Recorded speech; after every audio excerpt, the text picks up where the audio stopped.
Ya, selamat pagi para pemirsa channel Solusi Selamat. Jadi pagi ini kita akan membuat konten yang keempat yang berjudul diam-diam lebih rakus dari yang paling rakus dalam melahap kayu. Ya, jadi kontennya seperti itu. Kita akan melihat penggunaan kayu ya sebagai bahan bangunan. Jadi kita akan melihat nanti beberapa kesalahan ya. Kenapa sudah menggunakan beton masih menggunakan kayu ya.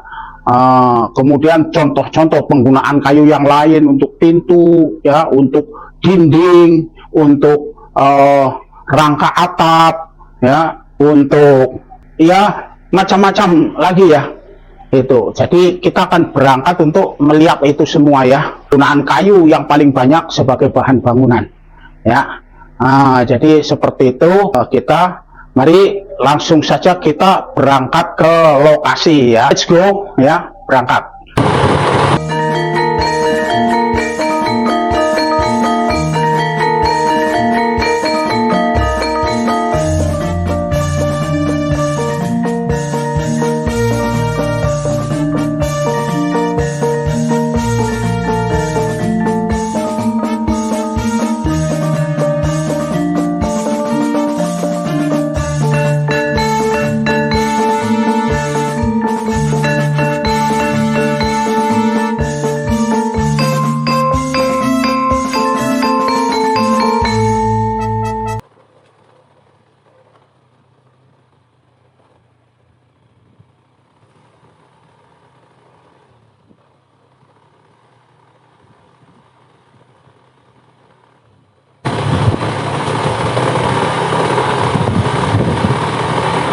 Kedengarannya seperti suara mesin senso ya, mesin untuk nebang kayu. Coba mari kita dekati ya.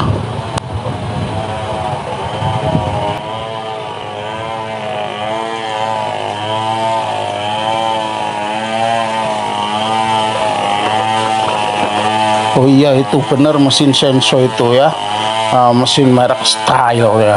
Jadi mesin senso itu itu chainsaw ya, itu rantai yang berputar. Nah itu untuk nebang kayu dan untuk belah-belah kayu secara kasar itu ya.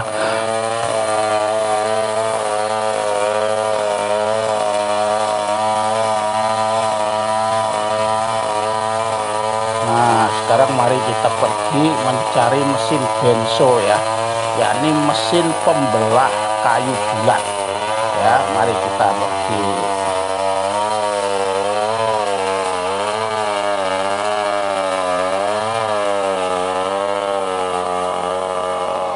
Nah itu dia mesin benso ya.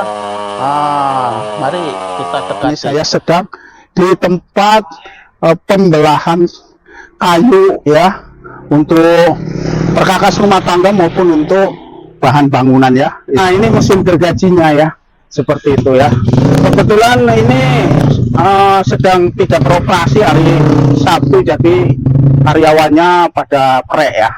Nah ini jadi kita lihat itu mesinnya ya. Jadi ini hasilnya. Mari kita lihat ya, yang diproduksi oleh beliau itu ya. Ini asalnya dari limbah kayu jati yang didaya gunakan lagi. Ini potong kecil-kecil, nanti dibor, ada lubangnya masing-masing ya. Ini untuk bikin karpet kayu ya. Ini tadi kita masih di tempat Bapak Hasan yang membuat karpet dari kayu ya, untuk bahan ekspor. Nah ini dia ya, tuh ya. Waduh, ini ada yang ada bermotif segala ya. Nah itu masih dalam penumpukan itu ya, tuh karpet itu sisa pameran semua ini ya. Nah jadi walaupun hidup di kampung, tapi beliau ini wah pemikirannya sudah global ya, sudah internasional. Nah ini sudah dibungkusin ya, untuk dikirim melalui paket ya, tuh yang mau dibungkusin ya. Wah hebat. Jadi harusnya begitu, kita harus mencari produk-produk yang bisa menembus pasar internasional. Jangan hanya yang lokalan aja ya, tapi harus internasional. Jadi ada harga maupun profit atau keuntungan yang lumayan ya, bisa dinikmati gitu kalau di pasar internasional. Seperti ini ya. Nah, ini ada kayu-kayu ya yang belum digergaji ya. Ini adalah kayu untuk bahan bangunan ya. Nah, itu ya, banyak sekali ya kayu-kayunya. Itu ya. Jadi selanjutnya kita akan pergi ke tempat bagaimana kayu itu digunakan ya sehari-hari sebagai bahan bangunan oleh masyarakat. Jadi ini di tempat bahannya salah satunya. Ya, ini adalah kayu-kayu sebagai bahan bangunan ya. Jadi banyak orang menggunakan kayu dan merasa itu adalah sesuatu yang wajar ya. Padahal itu banyak sekali menggunakan kayu ya.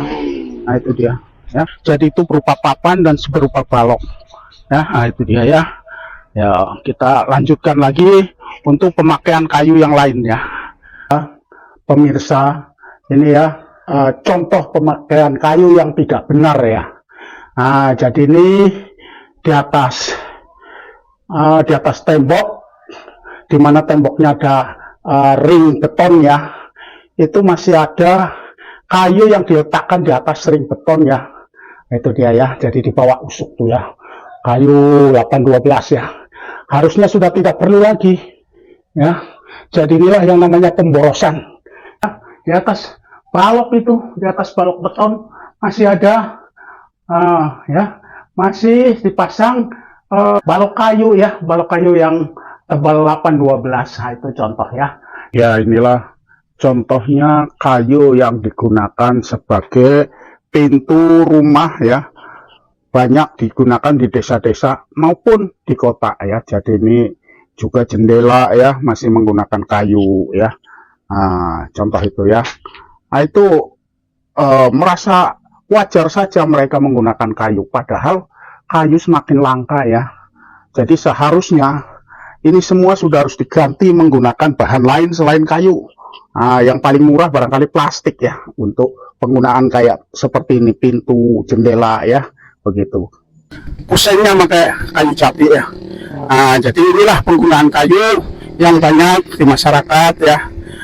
Salah satunya adalah sebagai bahan bangunan ya, tidak hanya untuk atap tapi juga untuk puseng, mungkin pintu tuh ya, yang sudah jadi juga pintu dan jendela itu banyak menggunakan kayu ya. Yang rangka atapnya dari kayu dan bambu ya, campuran itu. Nah, kelihatan ya.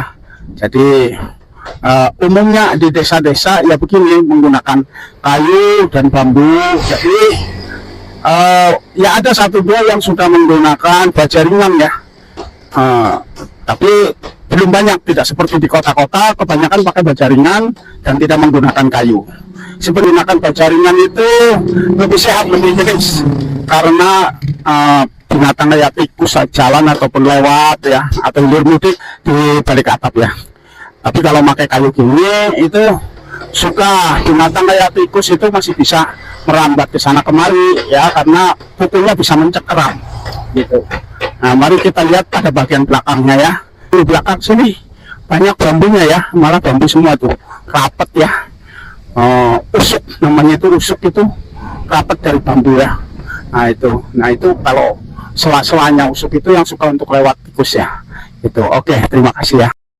Setelah kita melihat kayu untuk kegunaan bahan bangunan, mari kita pulang ya.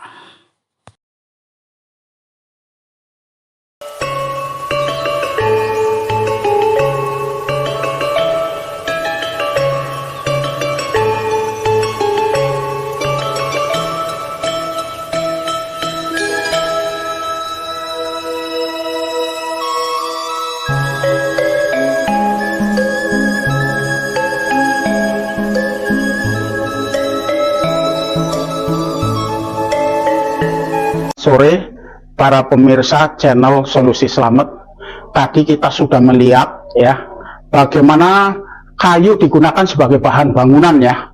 Jadi kita melihat alat-alat yang digunakan untuk menebang pohon, untuk membelah-belah kayu ya. Jadi yang untuk menebang pohon tadi itu berupa benso ya. Kemudian yang untuk membelah-belah kayu itu berupa benso ya. Jadi alat bermesin semua itu ya. Kemudian kita melihat kayu-kayu yang ada di pinggir jalan yang mau dibawa ke tempat pembelahan kayu ya. Jadi banyak di desa-desa itu kayu-kayu seperti itu ya, sudah ditebang siap untuk dibelah-belah menjadi bahan bangunan ya. Jadi setelah kayu bulat dibelah-belah menjadi papan, menjadi balok ya, kemudian digunakan sebagai bahan bangunan ya. Nah, jadi seperti untuk membuat pintu, membuat jendela, membuat dinding ya, membuat rangka atap ya. Tadi ada orang sedang membuat rumah ya, rangka atapnya dari kayu, bagian depan dan belakangnya dari bambu ya, juga untuk bikin kusen ya. Masih banyak lagi. Tapi yang paling banyak mungkin juga salah satunya yang berupa kayu lapis ya. Jadi untuk membuat plafon atau ceiling, untuk membuat dinding ya, bahkan di luar Jawa itu lantai, bahkan jalan kecil yang masuk ke rumah itu kalau di Palembang itu menggunakan kayu ya. Jadi banyak sekali penggunaan kayu sebagai bahan bangunan ya. Nah, ternyata setelah kita cek di BPS ya, penggunaan kayu untuk bahan bangunan, jadi kalau seluruh kayu yang ditebang di Indonesia pada tahun 2023 menurut BPS itu adalah 68 juta 22 ya, 68,22 juta meter kubik ya. Nah, apakah itu sudah meliputi kayu untuk palep, untuk kayu lapis ya, selain juga untuk bahan bangunan dan juga untuk dibakar sebagai bahan bakar pada pembakaran genteng, batu bata, kapur ya. Nah, mungkin itu jumlah keseluruhan ya. Sebab jumlah 68,22 juta itu yang terbanyak itu berupa kayu eukaliptus ya, atau akasia. Nah, itu jumlahnya seluruh Indonesia itu yang ditebang pada tahun 23, sepanjang tahun 23 itu 45,61% ya, atau 31 juta 11 ya, 31,11 juta meter kubik itu kayu akasia ya. Kemudian berikutnya baru kayu kayu yang lain-lain itu kayu hutan ya, itu jumlahnya 45,34% ya, atau jumlahnya 30,93 juta meter kubik ya, seluruh kebutuhan nasional. Baru berikutnya kelompok kayu meranti itu cuma 6% ya, itu jumlahnya cuma 6% dari 68 juta, 2 ya. Nah, jadi ternyata penggunaan kayu untuk bahan bangunan, kalau misalnya ya, menurut data dari BPS itu, jadi ini perkiraan ya, karena angka-angka yang pasti tidak kita dapatkan untuk kayu lapis, untuk palep ya, tapi dari beberapa berita yang diambil, itu untuk palep itu jumlahnya kira-kira di tahun 2023 itu mungkin sebesar 16,9 atau katakan 17 juta meter kubik ya. Jadi sebetulnya itu 12,13 juta ton ya. Nah, kalau BJKU 0,8 maka ketemu angka kira-kira 16,9 atau katakan 17 juta itu untuk pulp ya. Itu biasanya bahannya dari kayu eukaliptus atau kayu akasia ya. Nah, kemudian untuk kayu lapis itu tidak terlalu besar ya. Jadi kira-kira tahun 2023 itu kebutuhan kayu lapis sekitar 2 juta meter kubik ya.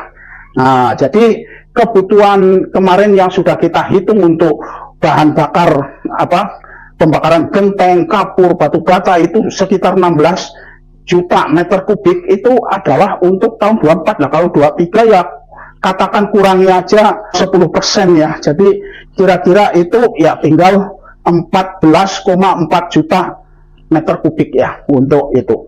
Nah, jadi total kalau kayu lapis digunakan sebagai bahan bangunan, jadi total yang dipakai untuk bahan bangunan itu adalah sebesar 68,22 22 juta kurangi 31,3 juta meter kubik, ketemu 37 juta meter kubik ya. Jadi pembulatan ya. Jadi 0,22 di minus 0,3 itu kita anggap 0 aja. Ya, jadi 37 juta meter kubik. Nah, ini yang digunakan untuk bahan bangunan. Jadi ya itu yang berupa ada pintu, jendela, kemudian ceiling, kemudian juga untuk perkakas rumah tangga seperti mebel ya. Jadi seperti itu ya mebel ya, mebel ukir, dan itu semua bukan hanya yang digunakan di dalam negeri, tapi juga mungkin termasuk yang diekspor ya.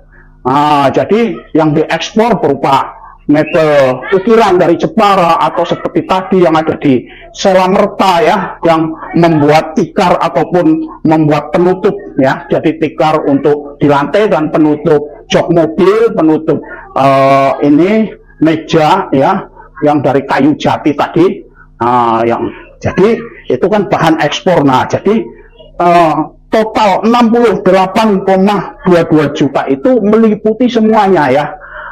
Jadi perkiraan saya itu walaupun kayu akasia atau eukaliptus berjumlah 45,61% atau jumlah totalnya 31,11 juta meter kubik, sedangkan pemakaian untuk palet itu berjumlah baru 16 juta, 9 atau 17 juta, itu mungkin banyak juga dipakai penggunaannya untuk pembuatan perkakas rumah tangga ya, berupa lemari, berupa mebel, tempat tidur, dan lain sebagainya. Nah, pemirsa boleh melihat di pusat-pusat pembuatan perkakas rumah ya, seperti di Klender, Jakarta Timur, yang sekarang banyak menggunakan kayu eukaliptus atau kayu akasia. Jadi penggunaan kayu jati dan mahoni itu sudah semakin berkurang karena mungkin jumlahnya makin berkurang ya. Jadi seperti itu, maka kita katakan penggunaan untuk bahan bangunan itu jauh lebih banyak ya dibandingkan yang digunakan untuk membakar genteng, batu bata, dan kapur. Maka kita katakan bahan bangunan dari kayu itu diam-diam itu lebih rakus dari yang rakus ya. Jadi perbandingannya, yang untuk pembakaran genteng batu bata di tahun 23 adalah 14,4 juta meter kubik, tapi yang digunakan untuk bahan bangunan itu totalnya 37 juta ya meter kubik. Nah, itu kenapa kita katakan lebih rakus dari yang rakus dalam pemakaian kayu ya. Maksudnya seperti itu. Ya, semestinya ya itu penggunaan kayu untuk bahan bangunan ya, baik untuk pemakaian di dalam negeri maupun untuk ekspor ya, itu penggunaannya seharusnya seperti ini barangkali ya. Jadi kalau kayu digunakan untuk sesuatu yang masih ada bentuknya lagi dan itu untuk ekspor, nah itu mungkin perlu didukung untuk selalu bahan bakunya diperhatikan selalu ada ya. Jadi misalnya kayu yang digunakan untuk pembuatan furniture untuk ekspor ya. Jadi seperti produksi di Jepara, ukiran itu seharusnya bahan bakunya jangan sampai tidak ada ya, karena itu mendatangkan dolar ya. Juga tadi ya yang Selamerta tadi ya, itu yang membuat tikar, kemudian penutup meja ya, kemudian penutup tempat duduk di mobil ya, itu semestinya selalu ada karena itu untuk ekspor ya. Jadi ya itu jangan sampai tidak ada ya. Namun kayu-kayu yang untuk dibakar ya, seperti untuk pembakaran kapur, untuk pembakaran genteng, untuk pembakaran batu bata, itu semestinya itu sudah tidak diadakan lagi. Nah, jadi semestinya itu semua sudah diganti pakai bahan bakar lain ya. Jadi itu misalnya pemerintah mendirikan tobong genteng ya yang menggunakan listrik atau menggunakan gas ya supaya hasilnya bagus. Nah, itu tentu yang diserai koperasi yang dibentuk, diberi pinjaman, nanti harus kembali lagi uangnya. Jadi para UKM yang mengambil manfaatnya, ya ini barangnya produksinya jadi bagus dan harga biaya pembakarannya lebih murah. Ya, jadi, nah yang seperti itu itu harusnya sudah tidak disediakan lah. Kayu-kayu yang seharusnya dibakar itu jadi apa? Ya jadi pulp ya, untuk bikin kertas ya. Jadi supaya kertas jangan mengambil kayu-kayu yang bagus. Jadi cukuplah kayu-kayu yang sedetan, kayu ranting dan lain sebagainya ya. Nah, untuk bahan bangunan itu juga seharusnya itu semua bahan bangunan yang berbahan kayu itu sudah harus secepatnya diganti dengan bahan bangunan dari plastik ya. Sehingga plastik yang menumpuk di mana-mana, bahkan sampai di lautan, sampai di danau-danau, di mana selain ya di kota-kota, di tempat pembuangan atau TPAS ya. Nah, itu semua kan perlu untuk dimanfaatkan. Nah, pemanfaatannya sebagai bahan bangunan itu sebaiknya yaitu tadi diarahkan untuk misalnya bikin genteng plastik, bikin bata plastik, dinding plastik ya, pintu plastik, kemudian kosen plastik, jendela plastik ya, kemudian juga komblok plastik, bahkan ya itu yang paling buruk dari plastik yang berupa limbah itu mungkin bisa dipakai sebagai campuran untuk membuat aspal plastik ya, sehingga tidak ada plastik yang tidak terpakai gitu ya. Bahkan mungkin penggunaan plastik sudah harus direm dan dikurangi ya, menggunakan bahan lain lah. Itu nantinya akan kita sampaikan melalui channel ini pada bagaimana ya para pengrajin bambu kok bisa ya berperan ikut menjaga kelestarian lingkungan hidup, ikut menolak adanya pengawasan global atau global warming disaster ya. Bahkan mereka bisa menjadi agent untuk ikut berperan serta mewujudkan masyarakat Indonesia emas di tahun 2045. Nah, itu bisa ya, seharusnya dilakukan ya. Jadi kita arahnya ke sana. Jadi plastik pertama digunakan dulu untuk pengganti bahan bangunan yang berasal dari kayu. Kemudian jumlah plastik dikurangi dengan menggunakan anyaman bambu. Nanti bambu nggak cukup, ada jalan keluarnya ya. Jadi bagaimana jalan keluarnya itu tunggu di konten selanjutnya ya. Terima kasih.